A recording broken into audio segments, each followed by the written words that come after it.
uyu mugabo kandi yagiye afatanya n'abandi bakinnyi bakomeye cyane nka Bruce Lee ndetse banamubereye ikiraro mu mukino wa Kung Fu, ko dore ko yagiye amwigisha gukora kinyamwuga ndetse no gukorera hamwe, haba gukunda ibyo akora ndetse n'ibindi. Harimo undi mugabo bita Summo Hung, inshuti ye ndetse n'umufatanyabikorwa wa hafi.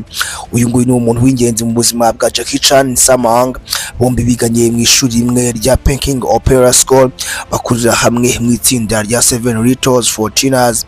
Nyuma y'imyaka myinshi cyane, Summo Hung na Jackie Chan babaye inshuti magara, ndetse na nyuma yo gukina filme babaga bari kumwe. Summo Hung yamufashije kwinjira neza mu mashusho akomeye, kandi ndetse agenda amwereka uburyo ki bakina filme kinyamwuga, harimo nk'ibyitwa Project N and Dragon Forever, filme bakinye yitwa Wells on Mills ndetse n'izindi cyane. Summo Hung yari umuntu ukunda cyane uno mugabo mu myaka yabo y'ubuto, ndetse bagakorana bya hafi nk'inshuti magara.